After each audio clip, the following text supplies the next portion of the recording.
ఆరోగ్య జ్యోతిష్యాస్త్ర సంబంధిత నమ్మకాలు.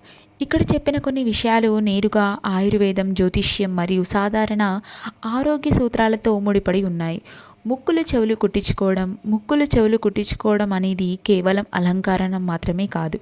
ఇది ఆక్యుపంక్చర్ సూత్రాలు ఆధారంగా పనిచేస్తుంది. ముఖ్య చెవిలో ఉన్న కొన్ని పాయింట్లు నొక్కడం వల్ల దృష్టి దోషాలు మరియు హృదయ సంబంధిత రోగాలు తగ్గుతాయని ఆయుర్వేదంలో చెబుతారు. తడి పాదాలతో భోజనం చేయడం వల్ల ఆయుర్వృద్ధి కలుగుతుందని నమ్మకం. దీని వెనుక శాస్త్రీయ కారణం, పాదాలు తడిగా ఉన్నప్పుడు శరీరం చల్లబడి జీర్ణశక్తి మెరుగుపడుతుంది. కానీ తడి పాదాలతో నిద్రించడం వల్ల శరీరంలో ఉష్ణోగ్రత తగ్గుతుంది. ఇది అనారోగ్యానికి దారితీస్తుంది. భోజనం తర్వాత పడుకునే విధానం. భోజనం తర్వాత ఎడమవైపు తిరిగి పడుకోవడం వల్ల జీర్ణ ప్రక్రియ సులభం అవుతుంది. ఎందుకంటే పొట్ట ఎడమవైపు ఉండటం వల్ల ఆహారం సులభంగా చిన్న పేగుల్లోకి వెళ్తుంది. నీరు తాగే విధానం.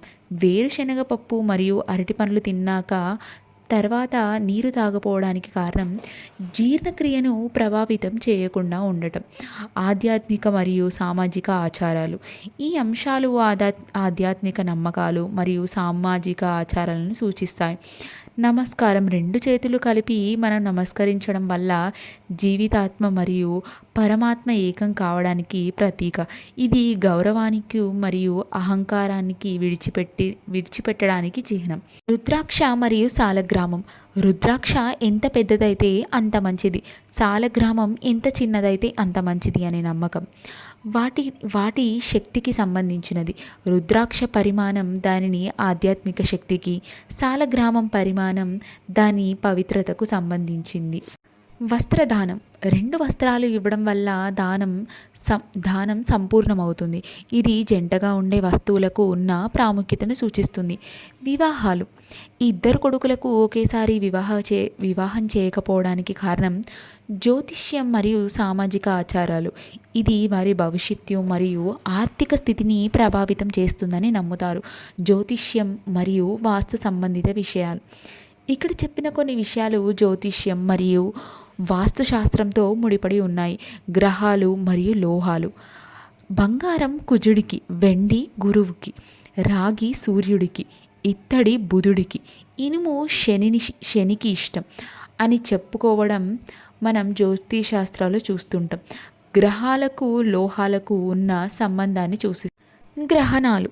సూర్యచంద్ర గ్రహణాల సమయంలో ఆహారం తీసుకోకపోవడం అనేది గ్రహణం వల్ల విడుదలయ్యే ప్రతికూల శక్తుల నుండి శరీరాన్ని రక్షించుకోవడానికి ఒక మార్గం. ఇది కేవలం ఆరోగ్యపరమైనది మాత్రమే కాదు, ఆధ్యాత్మికపరమైనది కూడా. నరఘోష నివారణ. బూడిద గుమ్మడికాయ, కొబ్బరికాయలను ఇంటి ముందు వేలాడదీయడం ద్వారా నరఘోష మరియు ప్రతికూల శక్తులు ఇంటిలోకి ప్రవేశించకుండా నిరోధించవచ్చని వాస్తుశాస్త్రంలో చెప్పబడింది. గృహప్రవేశంలో గుమ్మడికాయ పలగొట్టడం.